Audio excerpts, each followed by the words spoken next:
Okay, everyone, thank you for waiting. Now, during this session of just under 1 hour, I'm going to do the short teaching on how to practice Vajrasattva and then the oral transmission of the Lung of the Sadhana. Now, the Vajrasattva meditation is one of the important preliminary practices for Vajrayans, along with the refuge, bodhicitta, mandala offering, and guru yoga prostration. Each of these preliminary practice can be done individually, but refuge and bodhicitta must always be preceded. Even if you just do Vajrasattva, you should still do short refuge and bodhicitta prayer anyway. So you do the refuge in the Buddha, Dhamma, Sangha. I take refuge until enlightenment reached. So that is the refuge. And by virtue of giving a life, may I reach Buddhahood to aid all sentient beings. You generate bodhicitta. You recite that verse at least 3 times. That's a short refuge and bodhicitta prayer 3 times. And then straight away your meditation begins. Heruka Vajrasattva meditation are actually a few types. Common Vajrasattva with just himself. The Heruka uncommon Vajrasattva with consort, as well as other Heruka Vajrasattva, 3-faced, 6-armed, and so on. Some of the Vajrasattva practice you can do by yourself becoming Vajrasattva, like Vajrasattva puja or something. But actual preliminary Vajrasattva requires you to visualize Vajrasattva on top of your crown. So therefore, when you begin the practice, it says, in an instant, top of my crown. So on top of your crown, yourself is ordinary. So you remain as in ordinary form, but on top of your crown, you visualize the lotus petal, 8-petal lotus. The lotus flower represents the relative bodhicitta. On top of that, there is a moon disk, full moon disk. Full moon disk represents ultimate bodhicitta. On top of that, yourself from 6-syllable Hung instantly manifests as Heruka Vajrasattva. The Heruka Vajrasattva is called Heruka because it is wearing bone ornaments and embracing the consort Vajragarvi. Heruka Vajrasattva has 6 bone ornaments. His body is not body as a fleshy, bubbly body, but all nature light. The Vajrasattva is white, holding Vajra at his heart, and then bell at his left hip. And so you should feel the holy presence of Vajrasattva, who is embracing his consort Vajragarvi. Vajragarvi means, Vajra means adamantine, Garvi means supple, so she means diamond, supple, means adamantine, supple.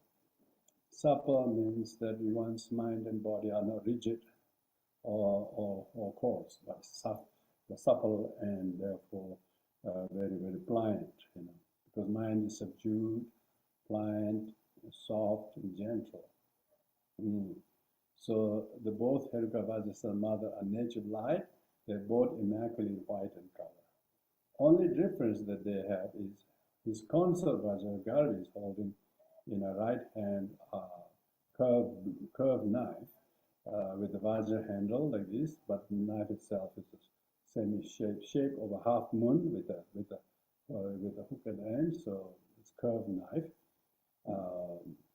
That to represent that she has holding a wisdom, sharp wisdom, the knife of wisdom to sever the bondage of ego. And her left hand is holding a skull cup. Skull cup represents she has severed the ego. And inside the skull cup is filled with nectar. That's her Hindu.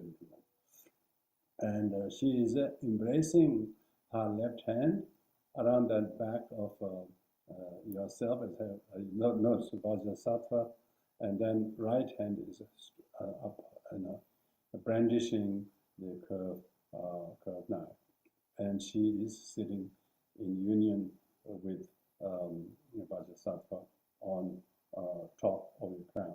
And then on top of Heruka Vajrasattva is a tiny Lord of family, Vajrasattva, who is identical to himself on top of that. So that visualize very important. Yeah? So you have on top of your crown, say this bell is Vajrasattva and consort. On top of that, you visualize the Vajra as a tiny, another small miniature Vajrasattva. Yeah? So that visualization you have to keep. So that's why I usually recommend practitioner to sit upright and also put a bell like this and continue to stay very present in knowing the holy presence of Vajrasattva and his consort. So that is the visualization, meditation on Vajrasattva on top of the crown. And who is this Vajrasattva? Vajrasattva's body is the Sangha, his speech is the Dhamma, his mind is the Guru, and he himself is the Buddha. So Vajrasattva is your entire object of refuge embodied in form of Heruka Vajrasattva. So don't think the Vajrasattva is some separate deity. Vajrasattva is the embodiment of all objects of refuge, Buddha, Dhamma, Sangha, Guru, Ida, all the deities that you have, they're all in the form of Heruka Vajrasattva. This is very important, the pure perception. Then you are not doing one deity and then not the other, others are left out there. They are all one in essence. The form is Vajrasattva, in essence they represent all. So with that sense of holy presence, you've got to visualize, and then from the seed syllable hum at the heart of Vajrasattva, rays of light shine from his heart, radiate like sun, and this goes to invoke and magnetize all the mind stream of all the Buddhas and Bodhisattvas. The mind stream meaning their mental attitudes of love, kindness, wisdom, compassion, knowledge, power, discipline, generosity, understanding, whatever the mental kind of DNA, if you can imagine, they're all extracted, magnetized by the hum, magical hum. The magical hum attract all of them, and all of these now absorb back into the seed syllable hum from where the rays of light went out. So when witnessing this happening on top of the crown, then you intercept by, oh, Vajrasattva, You say, oh, Vajrasattva, because that's happening on top of your crown. Oh, Vajrasattva, So when this is all happening, you can't not, intercept. Oh, Vajrasattva, please, purify my karma, my sickness, my obscuration, my defilements, my wrong views, my bad habits, by your blessings. Let me be included in it. As soon as you request this, then the seed syllable hum in Heruka Vajrasattva's heart which is descending all the nectar. Nectar now pours from his heart. His whole body is completely inundated, and then his consort Vajragari's body is also inundated.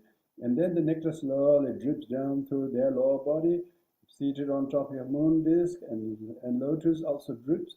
So nectar goes through your crown, because the lotus on top of your crown has the bottom, the petal is like a funnel in your crown chakra, and down through the crown chakra like a funnel.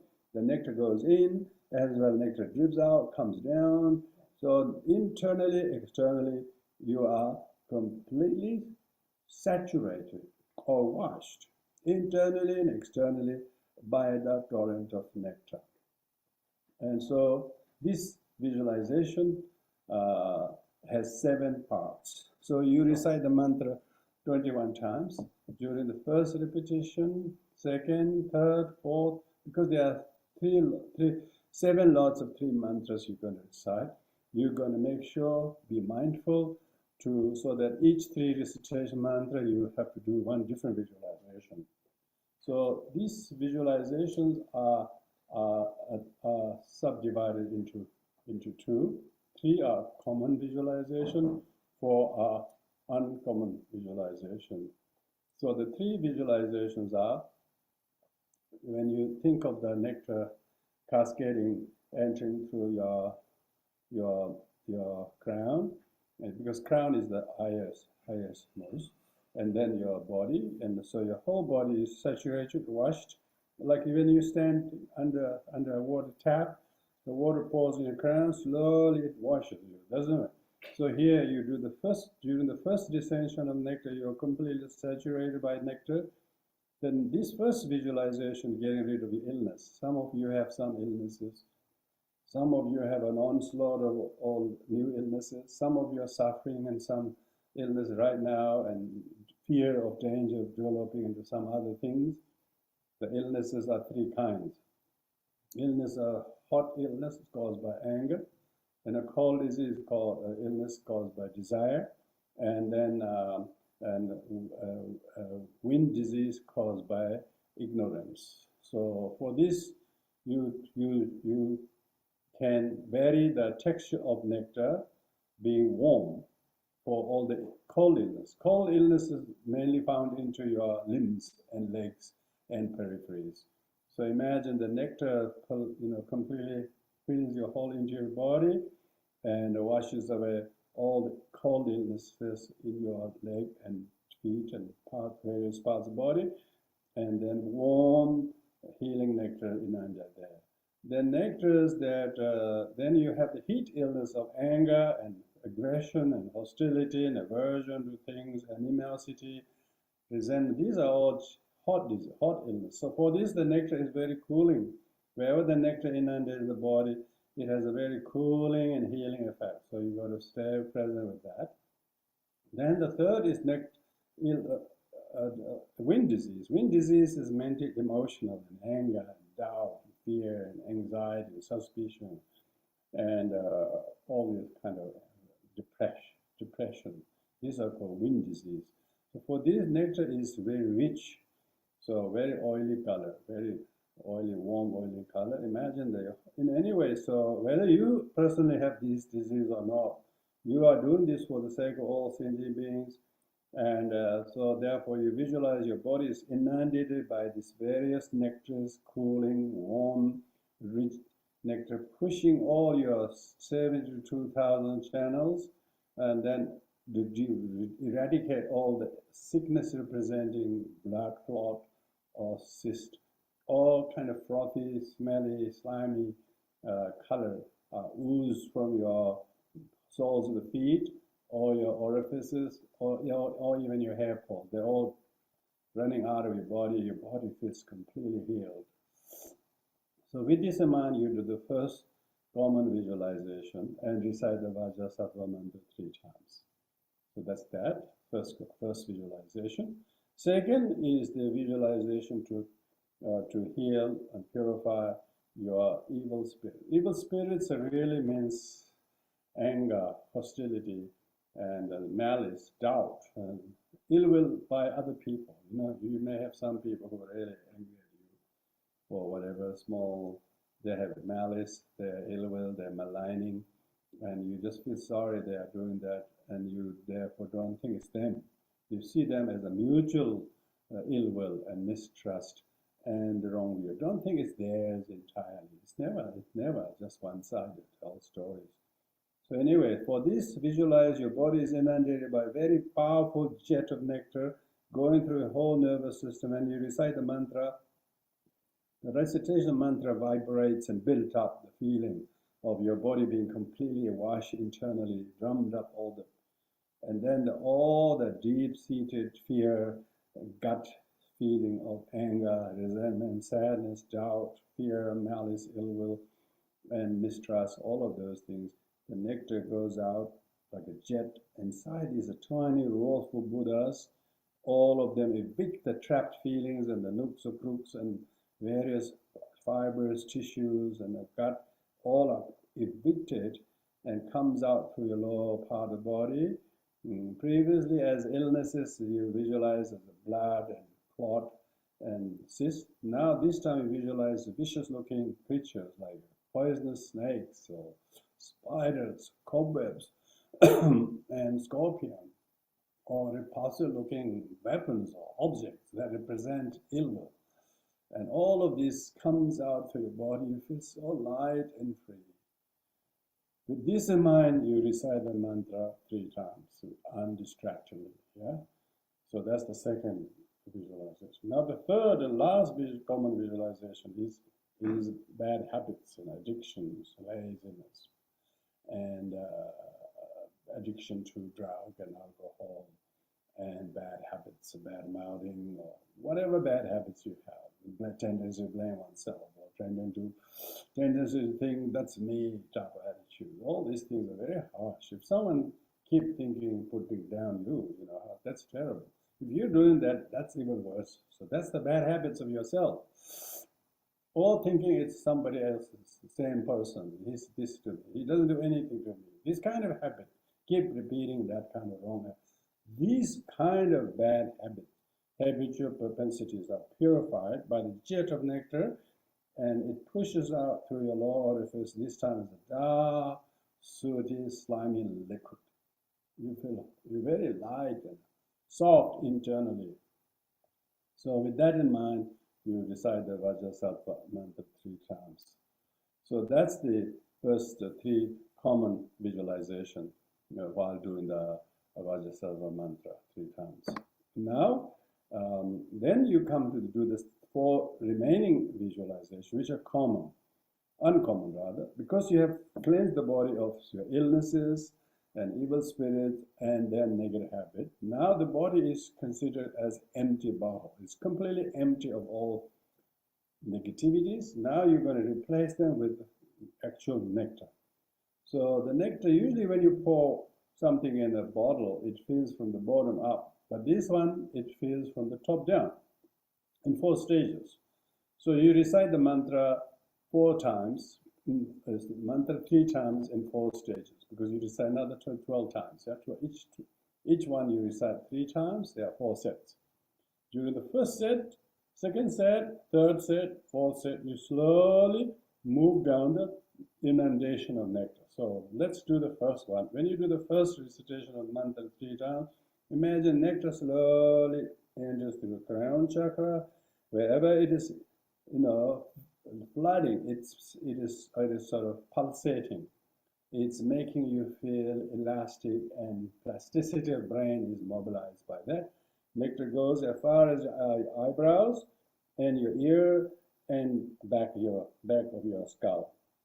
You feel so amazing focus of cooling sensation taking place on top of above your eyebrows, between your crown, and feel you are receiving the holy body, sacred body qualities of the Vajrasattva, has removed any habits that rejection or wrong ways of using your body, harm others, or not skillful way to do your body are changed, modified. You're given the power to use your body, that you can even give nice gestures or looks that are really kind and respectful and patient. You no longer give any nasty, condescending kind of look. No longer you're able to do that. You just don't. You forgot all of that. May you be blessed to have a sacred commitment to regard all as pure as your bodily habits are. So with this in mind, you recite mantra 3 times while focusing on above the eyebrows. During the second visualization, nectar drips down from your eyebrows and the eye socket and the ears, and you can see the upper jaws, and you can see the nose and all the gums and teeth and lips, tongue and palate and throat. All above your throat chakra, you feel completely inundated by a soothing, healing nectar, which is the bodhicitta, liquid bodhicitta of all the Buddhas. That bodhicitta means altruism, the right view. All of those in a form of liquid pour down into you above your throat chakra, and you are blessed with the right speech. Your mouth shall never use harsh, hurtful, divisive, condescending, gossiping, negative speech. You make a vow not to do that. Imagine that you are blessed with right hearing, deep listening, good, careful mouth, which says things that really makes people loved or supported or understood and forgiven and encouraging. You would never have the power to do anything, say anything hurtful. There's some kind of power that stops you from saying things. You're able to exercise self-restraint, self-control of not saying bad things.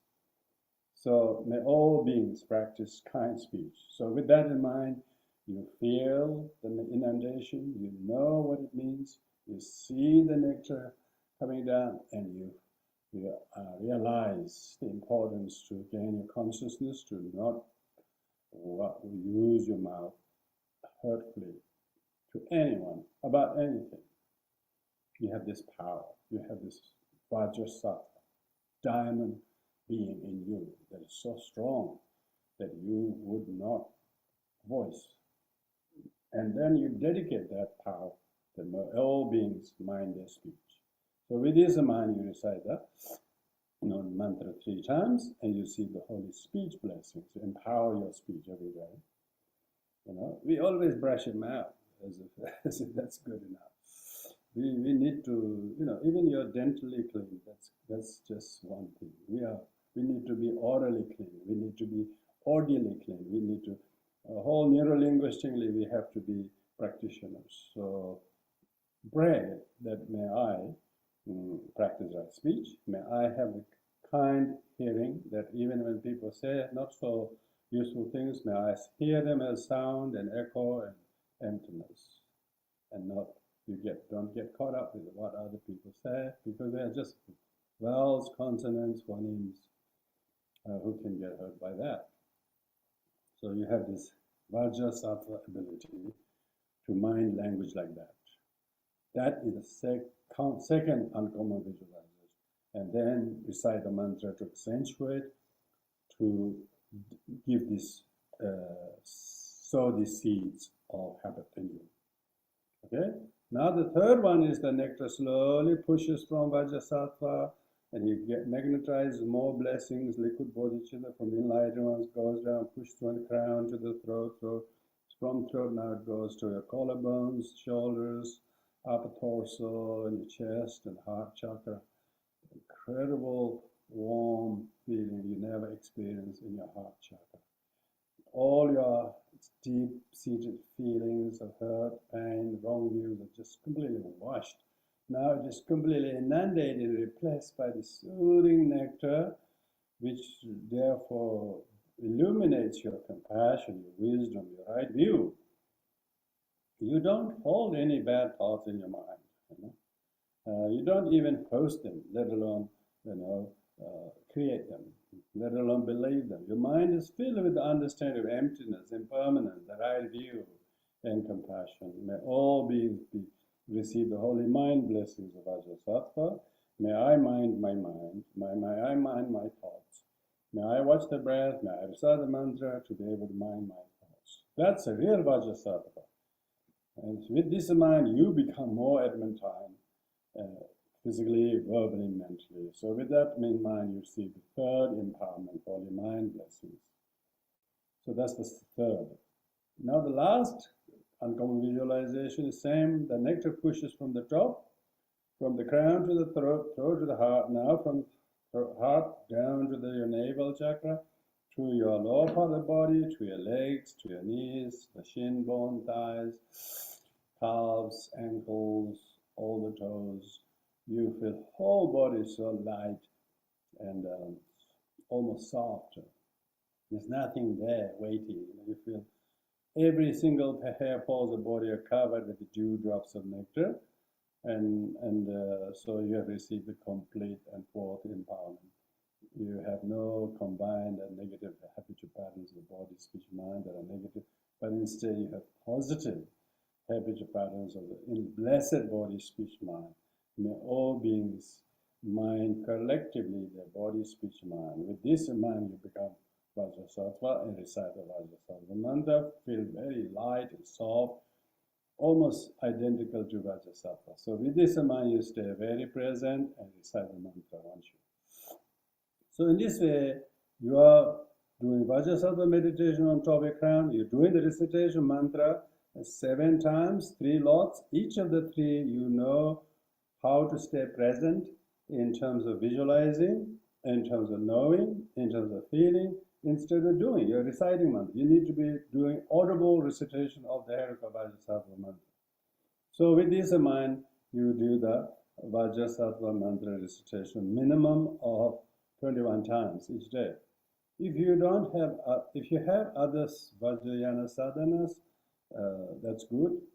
Whether you have them or not, because you haven't got Vajrasattva of your practice, now take up this as your daily commitment and do the mantra recitation formally and do the visualization together there. But most importantly, as I mentioned, don't transgress your mind against the teachings of refuge and the four seals.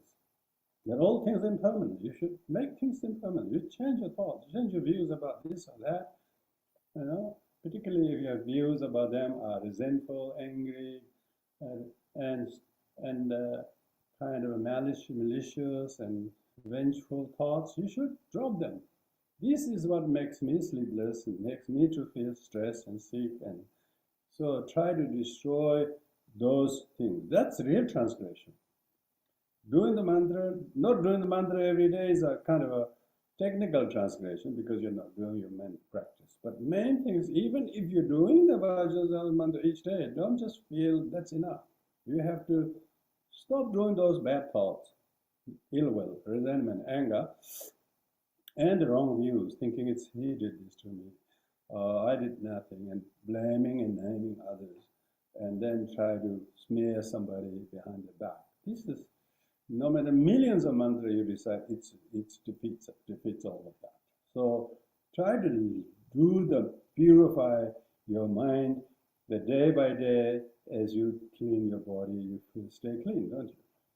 Likewise, day by day you recite mantra, your mind is cleaner and cleaner, wiser and wiser, kinder and kinder, and the more thoughtful towards others, towards yourself. So much so that what thought you used to have about that issue with that person is no more in your mind stream. That you've been washed, you have washed it, you change it. That is the real samadhi. Samadhi means sacred bond, sacred vow.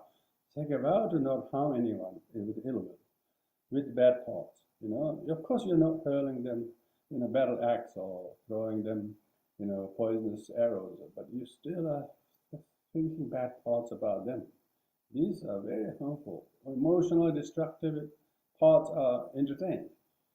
If you're a Vajrayana practitioner with this kind of Vajrasattva practice, you should see how much change and modification you are making in your everyday life. Then your perception of yours, your past, other people will change.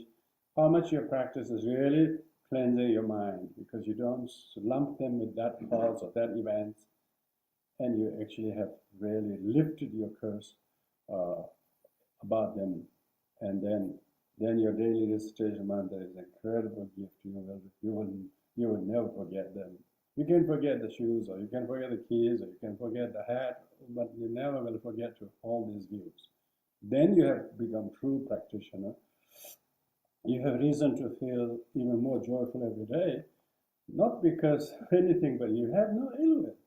Oh, you no longer have aggression to something or someone anymore, because you just got well. You got well, and you got wise, and as a result of that, you can reconnect with your mother or the father or the sister or the uncle or whatever, and any friends of the Dharma also you don't treat with contempt anymore. See, you can see how much your heart purify, your cleansing. That's a real Vajrasattva. Vajrasattva isn't a tanka. Vajrasattva isn't a recitation. Vajrasattva is regaining your adamantine consciousness. So with this in mind, please You have taken great effort to attend here. Many of the person have given a lot of effort to organize these things. So the most important is that what is this for? Is it just for something we do today, so that we attended that and that's for that afternoon or that's that morning? No, it's going to have a continuous effect on your everyday attitudes and behaviors and perceptions, so much so that you are growing. And should you be able to not only practice this on a daily, would be very good, but even better if you can spend one whole 6 to 10 weeks. We have one Dharma sister, she's just finishing Vajrasattva private retreat. In 10 days' time, she will finish 100,000.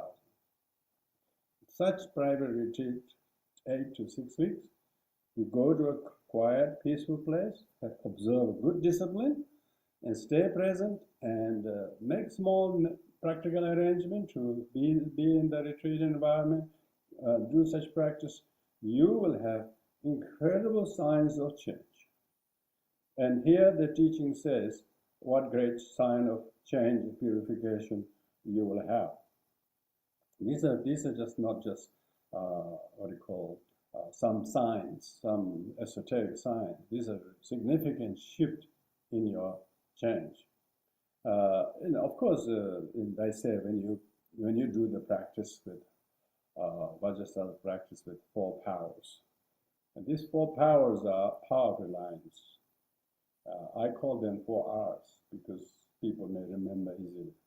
Power of reliance, that is to rely on refuge, bodhicitta, and Vajrasattva as your deity to do the practice with. So you rely on Vajrasattva every day.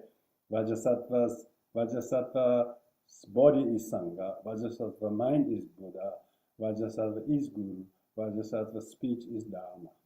So with this, when you meditate on Vajrasattva on top of the crown, he is your shrine.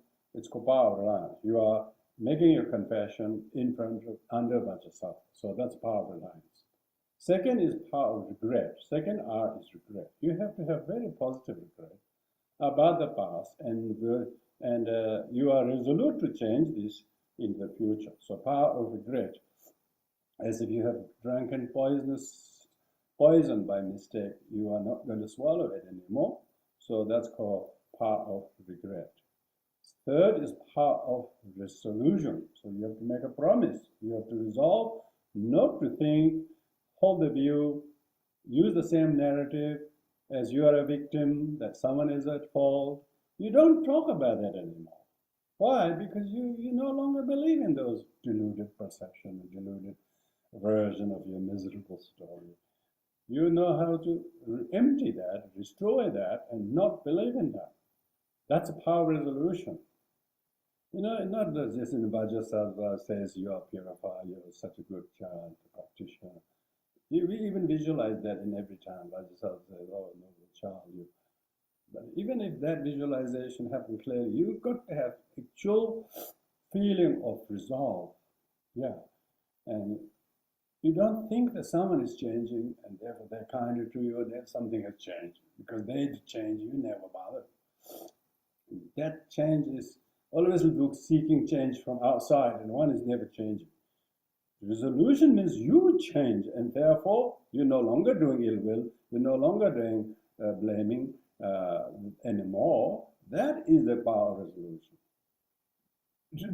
Promising to recite mantra every day and doing that even every day is a superficial, is just a kind of a conventional resolution. Conventionally, you have not broken reciting mantra every day. But main resolution is not to believe in your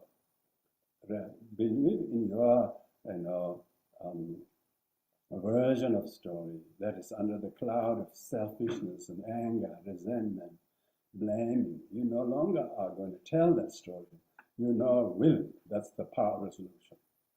Fourth power is power of restoration. You become completely restored of your dignity, and your graciousness looks at the past with amazing kindness and tolerance and understanding and impermanence. and you are totally restored. You have no longer have any kind of stains holding you down or weighing you down anymore. That's called power of restoration. So one need to do that, yeah? It said that when you do these practices, you will have signs. Your body will feel lighter. You will be able to change your diet.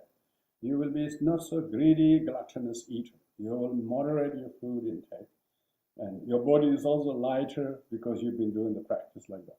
And your mind is very, very clear. You can see the teaching of impermanence, emptiness, how true the Dharma is, not because you respect them, but you know how true they are. They're so damn true. You couldn't argue against it anymore, even though you think you're relatively intelligent. And your mind is so willing to agree with Dharma. You have no difficulty believing Dharma, have your faith and devotion. Your mind doesn't sort of try to react and rebel against the teachings. No. You have amazing compassion to those who do wrong, and you don't have a judgment, try to, punish them or say they are wrong, or you don't sort of try to talk about other people's flaw. That's a no great benefit, if people who throw the shit in the air, their how it will fall on their head. So you never will talk about other people's perceived flaws because they own your projections. You instead see their sufferings and flaws as object to your compassion and forgiveness to them. That's the sign of Vajrasattva practice happening. Even if someone blames you, you don't feel angry. You feel thankful. They're showing your flaws, which you can't see them. Yeah, and maybe sometimes there's sudden onslaught of people attacking you in real life, and they're really blaming you. They're accusing you of things that you've never done. When this is Vajrasattva practicing happening. So you've been visualizing in the meditation, dark, sooty liquid coming out. Here people are blaming you, so it's actually true. So if people blaming, accusing, and it's all your fault, you should think, this is the real practice. I should accept them, my share of fault. Let this purify their share of karma as well as mine. Instead of harboring ill will, resentments that they do to you, you have this amazing humility to accept your share of negativities, whatever it's worth. Maybe there's an amazing financial disasters you're going through. Maybe you're feeling so sick and you're having diarrhea and vomiting all the time. These are signs of purification of your very negative karma that you've been visualizing as they are coming out of you. Sometimes you might even have dreams of flying, many vicious and venomous looking creatures coming, lots of insects and lots of creepy crawlers coming out of your nose and ears and hair paws. You can also have those dreams, sign of purification. All sometimes as you're being washed and cleansed and wearing white clothes and flying in the space with great sense of freedom and surveying the entire universe. You could have all kinds of these various experiences. You never should get excited because the dreams or signs are positive. You shouldn't be depressed with those things because you are being feeling sick or vomiting or diarrhea or whatever. You should see them all as significant signs that your practice has an indication that you should pursue to keep practicing. How do you know these signs are true? Because you are much humbler. You no longer sing out the faults of others, even you see them, but they become object of your compassion. Yours own, you quickly will apologize. You forgive others without elapsing even 4 hours. These are the significant signs that how much Vajrasattva practice is helping you. And so, of course, people doing the daily meditation can also have these signs. Those who do secluded retreat, as I mentioned, it has every reason to feel very, very purified. So in this way, Heruka Vajrasattva is one of the pertinent preliminary practices, particularly for those who will do in the later stage for a lot of channels and chakras, bindus, and the fire, inner fire practices, because you have purified all the chakras and channels with with the dissension of nectar by doing the 3 common and 4 uncommon meditations. So try to therefore do the mantra recitation 21 times with a good discipline, doing 7 visualizations each day.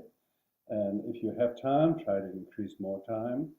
Try to build your number to reach 100,000 times, maybe in a semi-retreat or in a retreat situation. If you take the discipline, 6 to 8 weeks, you will finish 100,000 mantra. And it's not just the number 100,000, but you can feel how much lighter and wiser and kinder and more thoughtful you become. You can see the purification happening. So that's why Heruka Vajrasattva meditation is very, very important. So I'd like you to all to give yourself a chance to not just do the superficial daily recitation, but actually try to go somewhere and do these practices. The purpose of this empowerment and teaching is to boost your confidence of your good qualities, your ability to practice kindness, and your ability to practice kindness even those who are opposite to you, who are not kind to you or cruel to you, who are against you, who blame you, accuse you, who harm you, who do all sorts of things. They are not there for wrong reason. They are your unfinished karma of the past, your own share of duty you haven't earned previously. So they are manifesting what they are largely to do with your own. So you need to have the right attitude to deal with the sentient beings. Do not see them as them, but do you see them as your thought about them. And until you change your thought about them, they will continue to persist. To change your thought, you need to change your attitude about them, and your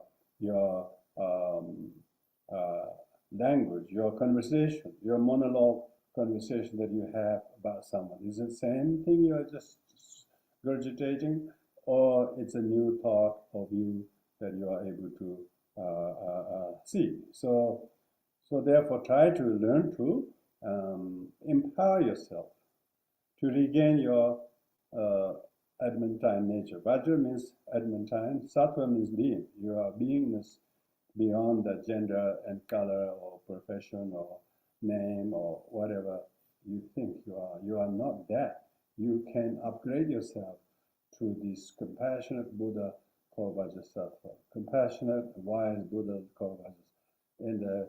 And I said before during the empowerment that try to even some thoughts or feelings, you don't sink into those feelings. Straight away say Om Vajrasattva Hum a couple of times and try to lift your spirit and don't let the mind to stay in that pot, that coagulated pot. Try to whip it away and recite Vajrasattva mantra. Remember, if you remember bodhicitta, remember impermanence, remember the law of impermanence, law of causality. Remember your precious human rebirth. Do not let it go wasted. And shake it away and make your mind and thought and practice really develop the great sense of power that therefore increases your own strength and your confidence. And then the Vajrasattva practice will greatly help you. So with this, I wish you all well to do the practice. If you can be even weller than you are, if you say, oh, I did that empowerment, and ever since that I took up, I lack discipline. I'm such a lazy person.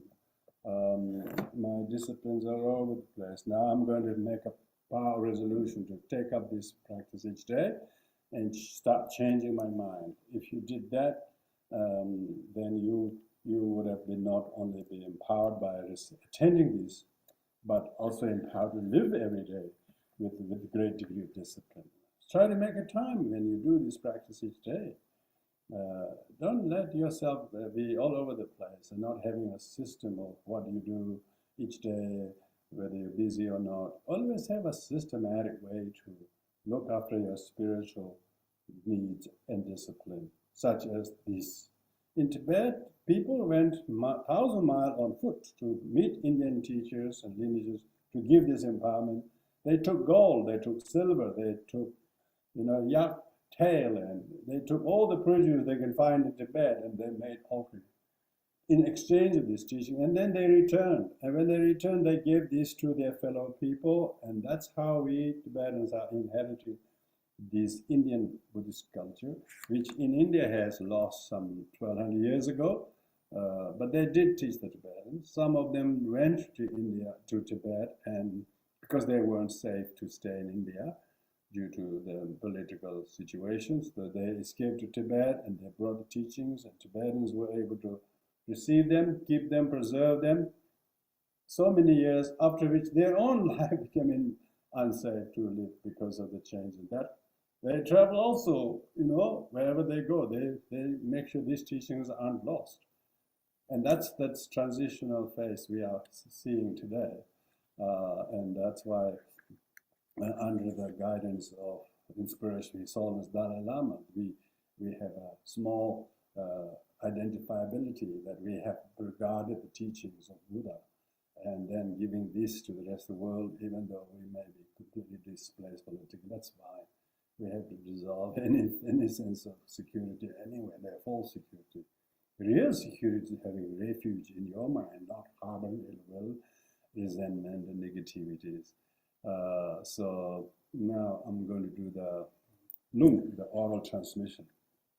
This is another aspect. One is the empowerment. Teaching is the second. Third is the lung. So this is reading of the practice book for your Vajrasattva.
Anurada member, Superja member, Sarvasiri member, Zavakama, Sutana,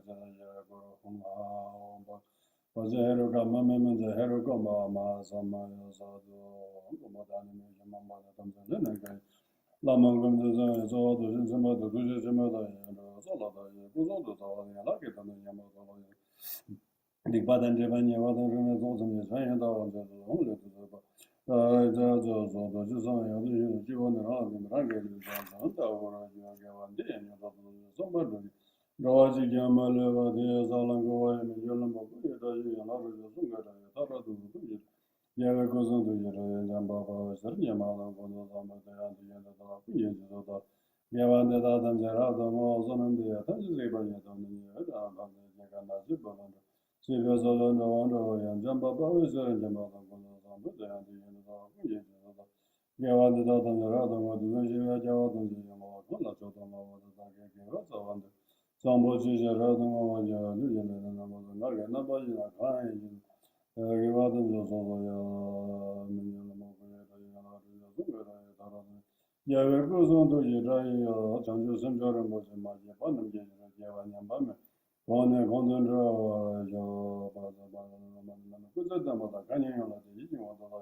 So with this, we'll conclude here. Thank you very much, everyone, particularly all the translators, for trying to translate at a very fast speed that I'm unable to slow down. So with this, we'll conclude here. Thank you, Sakya friends, and all the people who are attending, translating, and tuning in with this channel.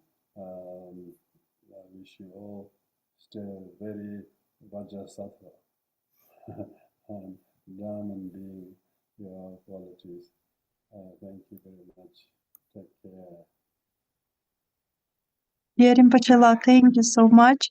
There is a request from the audience to also explain how we can practice the short mantra of Vajrasattva, Om Vajrasattva Hum. If That's possible, right. could Yeah, you please Om explain? Vajrasattva Hum. You should recite the Vajrasattva mantra always on your lips. And when you, even something, some people do say that looks like awfully unacceptable to you or to anyone, you don't react with any ordinary language or words or behavior, but mentally say Om Vajrasattva a few times and try to curtail your perception. Try not to stay in that wrong reaction or perception. Of course, that's one thing. Another thing is if you did something awful, either by words or deeds or thoughts, even some bad thoughts comes, just straight away recognize when to recognize and try to stop it from continuing, because you make it impermanent. Mentally say Om Vajrasattva Hum, and straight away regain your consciousness that I'm Vajrasattva. I don't let this transgress my view, my bodhicitta. And that's how you practice Vajrasattva. Of course, if even if your friend says something, you say Om Vajrasattva Hum, and then hold them, and they will straight away feel, what's my friend doing? Vajrasattva Hum. It has a power to stop them from carrying on their childish, stubborn reaction. So, Om Vajrasattva Hum is Tibetans say instead of oh my God. In the West they say, oh my God. What is oh my God? Tibetans say Om Vajrasattva Hum. Straight away you regain your mind and consciousness and not, I shouldn't go this way. I shouldn't think this way. It's not. That perception is incorrect. That's deluded perception. Om Vajrasattva Hum. Because you can see your perception is incorrect. How do you stop it? How do you know it's incorrect perception? Usually you don't know it is incorrect and it's incorrect. But when you have your awareness that of being Vajrasattva, not to transgression is mainly caused by negative perception. We always believe our perception. We don't realize our perceptions are deluded and afflicted, and we are projecting our anger towards something, our anger of not having this, having that, and then we think it's other person's hostility towards us. We don't realize it's our own shadow that we are boxing. And when you see that it is, straight away say mentally Om Vajrasattva Hum, and then again, you stop that perception, and you stop the reaction, because Om Vajrasattva Hum, by virtue of saying it, blesses your mind not to believe that thought, perception, let alone reaction to it.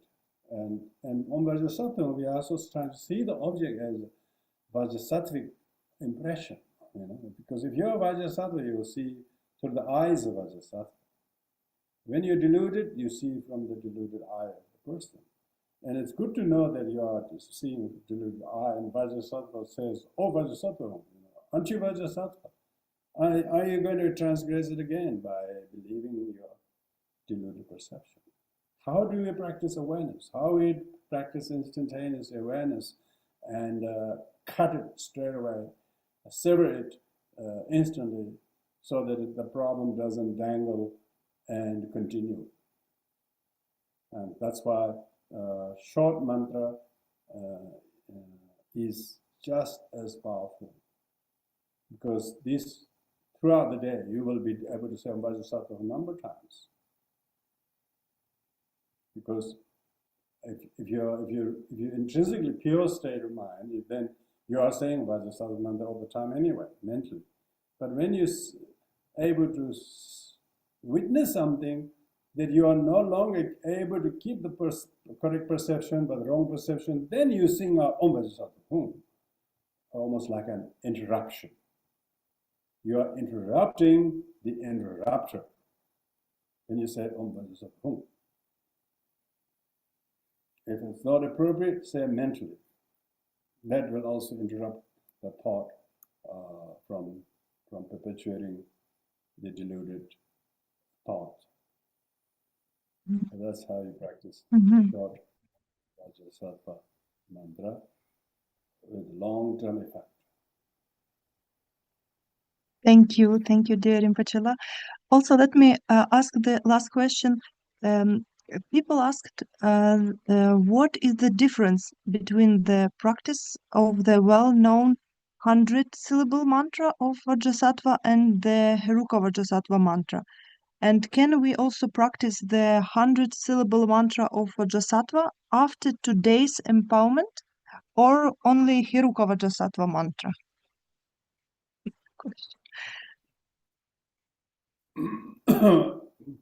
Ideally, you practice mindfulness of not doing any transgressive thoughts.